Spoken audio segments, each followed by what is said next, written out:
Parents మెచ్చిన university Sankalchand Patel university Gujarat.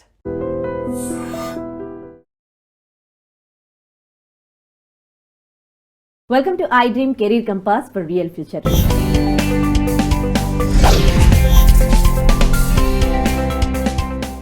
ఇవాళ మన గెస్ట్ తారక్ గౌడ్ గారు, తెలంగాణ విద్యాసమితి రాష్ట్ర అధ్యక్షులు, ప్రముఖ కెరీర్ కౌన్సిలర్. ఆయనతో మాట్లాడదాం. హలో అండి, వెల్కమ్ టు స్టూడియో. నమస్తే అండి. సో ఎంసెట్ కౌన్సిలింగ్ అనేది చివరి దశకు చేరుకుంది. మరి ఈ సమయంలో మీరు విద్యార్థులకు కానీ వాళ్ళ పేరెంట్స్ కానీ ఏమైనా సలహాలు సూచనలు ఇవ్వగలరా? అంటే చివరి దశలు అంటే మొదటి విడతలో చివరి దశ అంటే మొదలనే స్టార్ట్ అయింది కాబట్టి ఈరోజు జూలై 10th ఎవరైతే కౌన్సిలింగ్ సర్టిఫికేట్ వెరిఫికేషన్ వెళ్ళారో అంటే 95,000 మెంబర్స్ వెళ్ళారు. అంటే ఎవరైతే ఎంసెట్ రాసి ర్యాంక్ వచ్చి వాళ్ళ యొక్క అదృష్టాన్ని వాళ్ళ ర్యాంక్ పరీక్షించుకోవడానికి వెబ్ ఆప్షన్స్ పెట్టుకున్నారు. ఇప్పుడు ఈరోజు లాస్ట్ డేట్ ఉంది. దీని తర్వాత వాళ్ళు నచ్చిన కాలేజీలో నచ్చిన కోర్సుని సెలెక్ట్ చేసుకుంటారు ఆప్షన్స్లో. వీళ్ళకి గతంలో ఏంటంటే ఒకసారి రిజల్ట్ వచ్చేది, ఏ సీట్ వస్తే ఆ సీట్ తీసుకోవాలి, లేదు నచ్చకుంటే మేనేజ్మెంట్కి వెళ్ళాలి. తర్వాత ఏం చేస్తారు, మొదటి విడత రాకుంటే సెకండ్ విడత, లేకుంటే థర్డ్ విడత అట్లా ఉండేది. ఇప్పుడు ఏం చేస్తారంటే ఈ ఇయర్ కొత్తగా మొదటి విడతలో మీకు పలానా కాలేజ్ రావచ్చు, మీరు పెట్టుకున్న ఆప్షన్ ప్రకారం 13th రోజు ఇస్తున్నారు. అట్లా అంటే రిజల్ట్కి ముందే రిజల్ట్ ఇస్తున్నారు పేరెంట్కి తెలిసే విధంగా. మీరు పెట్టుకున్న ఆప్షన్ ప్రకారం మీకు ఎక్కడ సీట్ రావట్లేదు, ఒకవేళ అట్లా రావచ్చు. లేదు మీకు పెట్టుకున్న దాంట్లో మీరు ఈ కోర్స్ పెట్టుకున్నారు, ఈ కోర్స్ కాదు మీకు వచ్చేది ఈసీ వస్తుంది, మీరు వర్ధమాన పెట్టుకున్నారు, సివిఐటి గోకరాలు పెద్ద పెద్ద కాలేజ్ పెట్టుకున్నారు, మీ ర్యాంక్ పెద్దగా ఉంది కాబట్టి మీకు సీట్ రాలేదు అని మీకు ముందు తెలిసిపోతుంది. అంటే రిజల్ట్కి ముందే మీరు చేసిన ఎర్రర్ తెలిసిపోతుంది, మీకు వచ్చే కాలేజ్ కోర్స్ తెలిసిపోతుంది. సో దట్ మీరు ఏం చేస్తారు, అరే నేను పెట్టుకున్నా మాకు సీట్ రావట్లేదా, రైట్ ఇంకొన్ని ఆప్షన్స్ ఎక్కువ పెట్టుకోవాలి. నేను 15 కాలేజ్ పెట్టుకున్నాను, ఇంకొక 10 యాడ్ చేసుకుందాం.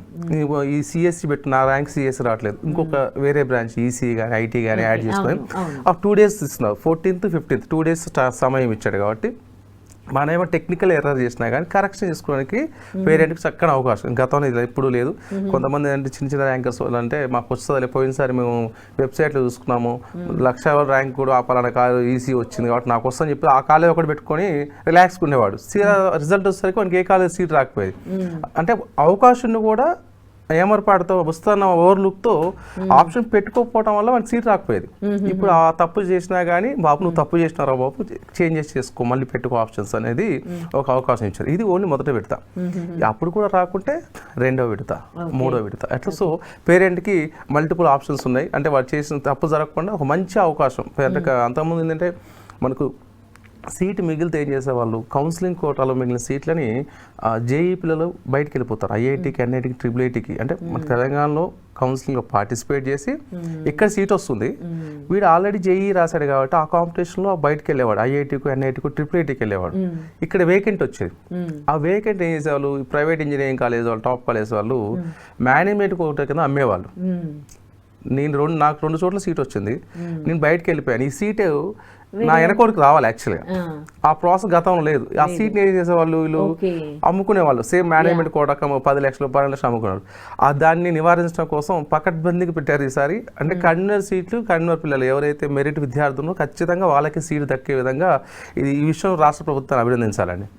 సో కౌన్సిలింగ్ లో వచ్చిన మార్పులు లాస్ట్ ఇయర్ కి ఇవేనా మీరు చెప్తున్నవి? ఎగ్జాక్ట్ గా అంటే మార్పులుగా సమూలమైన మార్పులు. అంటే ఎక్కడ పేరెంట్కి అంటే వానికి రావాల్సింది ధర్మంగా ఏదైతే రావాలో లెజిటిమేట్గా రావాల్సింది ప్రతిదీ స్టూడెంట్కి వస్తుంది.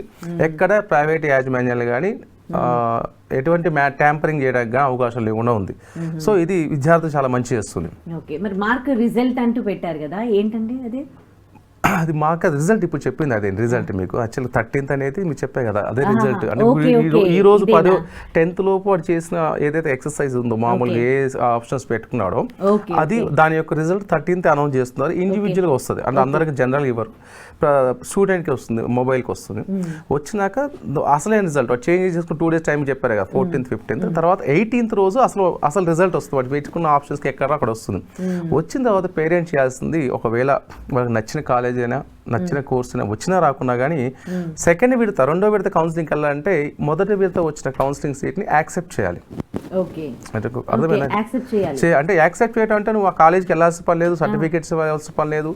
చేయాల్సిందల్లా ఆన్లైన్లో అమౌంట్ పే చేయాలి. ఈ ఆన్లైన్ పేమెంట్ కూడా చిన్న మతలబు ఉంటుందండి దీంట్లో. చాలామంది తెలియక పాపం మీ సేవ సెంటర్కి వేరే వాళ్ళ దగ్గరికి వెళ్తారు. దీంట్లో ఏమవుద్దంటే ఎస్సీ ఎస్టీ మైనారిటీ తర్వాత గవర్నమెంట్ జూనియర్ కళాశాల చదివిన పిల్లలకి గవర్నమెంట్ పూర్తి రియంబర్స్మెంట్ ఇస్తుంది. అంటే వాడు ఏం కట్టాల్సిన పని లేదు. కానీ రెండో విడతకి వెళ్ళాలంటే ఒక 10,000 రూపాయలు అనేది కట్టాలి. ఆ 10,000 సొంత అకౌంట్ నుంచి కట్టుకుంటే ఏదైతే తర్వాత మళ్ళీ గవర్నమెంట్ వాళ్ళకి ఇచ్చేస్తుంది, మళ్ళీ ఇస్తుంది, రిటర్న్ వస్తాయి. కానీ వీళ్ళు మీ సేవకి ఏం చేస్తారు, క్యాష్ రూపాయలు మీ సేవలకు ఇస్తున్నారు, లేకుంటే ఇంకో సమ్ ఎక్స్కి ఇస్తున్నారు. ఆ 3 monthsకి ఎప్పుడు వస్తాయి, ఎవరికి వస్తాయి, తనకి మీ సేవలకు వస్తాయి. ఆ విషయం పాప పేరెంట్స్ తెలియదు, అడిగినాక మాకు తెలియదు అన్నారు వాళ్ళు. సో అందుకని ఎవరైనా జాగ్రత్తగా ఉండాల్సింది అంటే మీ అకౌంట్ నుంచి, మీ ఫ్యామిలీ మెంబర్స్ అకౌంట్ నుంచే మీరు ఆన్లైన్ పే చేసుకోండి. అవి గవర్నమెంట్కే. కాలేజ్ ఫీజుకి వెళ్ళి కట్టాల్సిన అవసరం లేదు. ఏ కాలేజీకి వెళ్ళి లాస్ట్ విడత వరకు కూడా, అంటే 3 రౌండ్లు ఉంది కదా, August 18th వరకు ఉంది. ఆ లోపు కూడా 3 విడతలు అయిపోయే వరకు కూడా ఎక్కడ ఒరిజినల్ సర్టిఫికేట్స్ అవసరం లేదు ఏ కాలేజీలో. ఒకసారి ఇచ్చారు అనుకోండి, మళ్ళీ రెండో విడతలో మీకు సెకండ్ ఫేజ్లో వేరే కాలేజ్ సీట్ వస్తుంది. సర్టిఫికేట్ ఆ కాలేజ్ ఏమంటాడు, క్యాన్సిలేషన్ ఫీ అంటాడు, 3 సంవత్సరాల ఫీ అంటే అన్ని టెక్నికల్. ఎందుకు అంత తప్పులు చేయొద్దు. సీట్ రిజల్ట్ రాగానే నచ్చకుండా ఫీజు కట్టుకోండి, సెకండ్ విడతలో పార్టిసిపేట్ చేయండి, సర్టిఫికేట్స్ అనేది మీ దగ్గర పెట్టుకోండి. ఓకే, ఇప్పుడు 2-3 కాలేజీలలో వచ్చాయండి, దాంట్లో అవి ఏవి నచ్చలేదు, ఇంకో కాలేజ్ అని అనుకుంటున్నారు, అప్పుడు స్టూడెంట్ ఏం చేయాలి? అందుకే కదా మనం 3 విడతలు పెట్టారు. ఓకే, ఫస్ట్ ఫేజ్లో పెట్టుకున్నాం, రాలేదు, మాకు క్లారిటీ వస్తుంది. 80 ఈ college CSC branch 40,000 cut off ఉంది, నాది 50,000. సో ఈ కాలేజ్ నాకు వచ్చే అవకాశం లేదు. తర్వాత సెకండ్ విడతలో దానికైనా తర్వాత కాలేజ్ ఉంది, ఆల్మోస్ట్ 172 కాలేజీలు ఉన్నాయి. ప్రతి కాలేజీలో మనకు నచ్చిన కాలేజీలో సిఎస్సి ఉంది, ఏఎంఎల్ ఉంది, డేటా సైన్స్, సైబర్ సెక్యూరిటీ ఉంది. ఈ కాంపిటీషన్ మొత్తం ఈ సిఎస్సి అలైడ్ కోర్సులే ఉంది ఈ సంవత్సరం. గత 10 ఏళ్ళ నుంచి ఈ సంవత్సరం ఏఎంఎల్కి విపరీతమైన క్రేజ్ ఉంది. దీంట్లో 10% మాత్రమే ఏఎంఎల్ వచ్చే అవకాశం ఉంది. మిగతా 90% ఖచ్చితంగా కాంప్రమైజ్ కావాల్సిందే. ఏదో సిఎస్సి రిలేటెడ్ కోర్సులు ఏదో ఒకటి తీసుకోవాల్సిందే, ఎందుకంటే తక్కువ సీట్స్ ఉన్నాయి. మెజారిటీ కాలేజీలో ఒక 10 సెక్షన్లు అంటే 600 సీట్స్ సిఎస్సి ఉంటే హైయెస్ట్ 240 ఉంటాయి ఏఎంఎల్. 240 ఐఎంఎల్ ఉంటాయి, లేకుంటే 120 ఉంటాయి. 120 అంటే ఆల్మోస్ట్ 84 సీట్లు మాత్రమే కౌన్సిలింగ్ ఉంటాయి. సిఎస్సి ఎట్లా ఉంటుంది, 420 సీట్లు ఉంటాయి.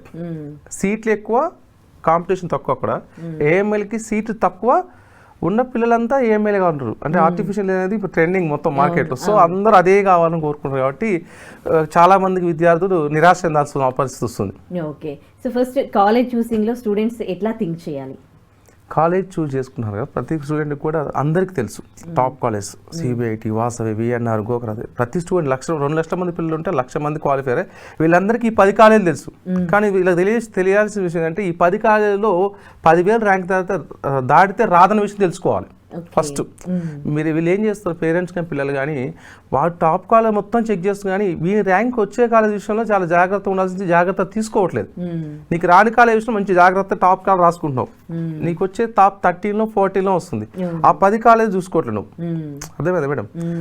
నాకు రాని కాలేజ్ మొత్తం నాకు చిరంజీవి తెలుసు, వాళ్ళంతా తెలుసు. నీ బడ్జెట్ వాళ్ళ బడ్జెట్ కాదు, చిన్న హీరో బడ్జెట్. నీ బడ్జెట్లో ఏ హీరోతో సినిమా చేస్తావు అన్నది కాన్సెప్ట్ కాదు. సేమ్ వింటే 10,000 కాదు 20,000 ర్యాంక్ దాటేవాళ్ళు ఖచ్చితంగా టాప్ 10 పక్కన పెట్టాల్సిందే. దట్టు సిఎస్సి ఎక్స్పెక్ట్ చేసేవాళ్ళు 15,000 దాటి పక్కన పెట్టాల్సిందే. దాని తర్వాత చిన్న కాలేజ్ పెద్ద కాలేజ్ అనేది బిల్డింగ్లో లేకుంటే చెప్పే ఫ్యాకల్టీలో ఏముండదు, చదివే విద్యార్థులే ఉంటుంది.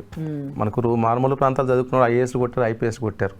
ఓన్లీ ఇంజనీరింగ్ చేసిన వాడే హీరో కాదు కదా, అంతకన్నా చాలా చాలా ఉన్నాయి. మనం అంటే ఇంజనీరింగ్ చేస్తే ఉద్యోగిలా చూస్తున్నాం. మన పిల్లలు ఎంటర్ప్రైజ్ చేద్దాం అనుకున్నాం. మనం ఉద్యోగించే స్థాయికి ఎదగాలని చూడాలి. పేరెంట్స్ ఎవరైతే ఎకనామికల్గా ఫైనాన్షియల్గా మంచిగా సౌండ్ ఉన్నారో వాళ్ళు ఖచ్చితంగా కొంచెం అట్లీస్ట్ డీవియేట్ చేసి సివిల్స్ అయిపోయటము ఏదో ఒకటి చెప్పాలి కదా.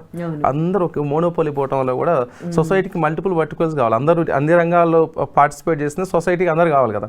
సో పేరెంట్స్ కొంత డిఫరెంట్ కోర్స్ ఆలోచిస్తే నాసా చేసినది. అంటే ఎడ్యుకేషన్ ఓన్లీ ఫైనాన్షియల్ పరంగా కాకుండా ఎడ్యుకేషన్ పరంగా ఫ్యాకల్టీ ఇవన్నీ చూసుకోవాల్సి వస్తుంది టీచర్, అది స్టూడెంట్స్. ఆ విధంగా వీళ్ళు ఎట్లా చూసుకోవాలి అని అంటారు కాలేజ్ని?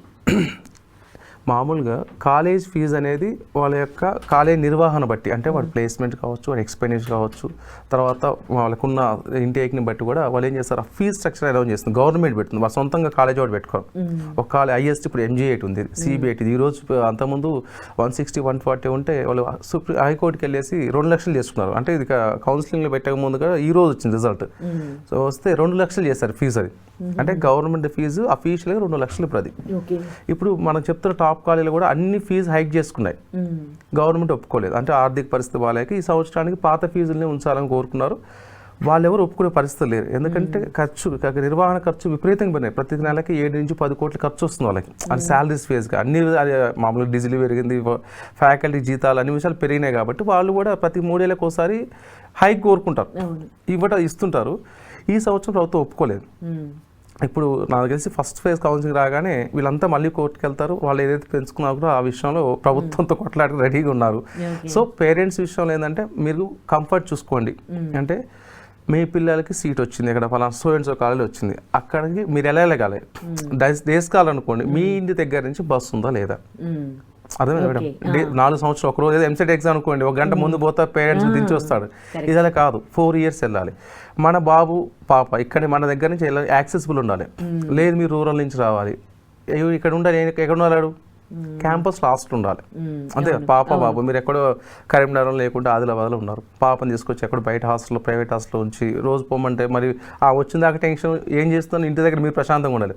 సో మీరు అది సెలెక్ట్ చేసిన కాలేజ్ హాస్టల్ ఉందా లేదా, రెండవది. తర్వాత మీకు 3 phase కౌన్సిలింగ్ ఉంది కదా, మొదటి విడత కౌన్సిలింగ్ 13th రోజు నాకు సీట్ అలాట్ అయ్యింది, నాకు తెలిసింది పలానా కాలేజ్ వచ్చింది. 14th 15th ఆప్షన్ పెట్టుకునేది. మీరు 13th ఆ కాలేజీకి వెళ్ళండి, ఆ పిల్లలతో మాట్లాడండి.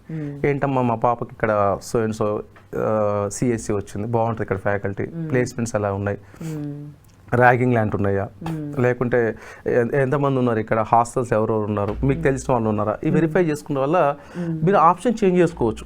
మీకు సాటిస్ఫై అనుకుంటే ఆ వివరాలతో కంటిన్యూ చేసుకోండి, ఇంకా మార్చుకోవాల్సిన అవసరం లేదు. Okay happy with the seat అనుకో వదిలేయచ్చు.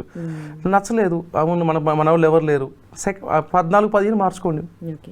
అదే మేడం, సింపుల్. అంటే పేరెంట్కి చాలా యాక్సెసిబుల్ టైం, మంచి యాంపుల్ టైం ఉంది.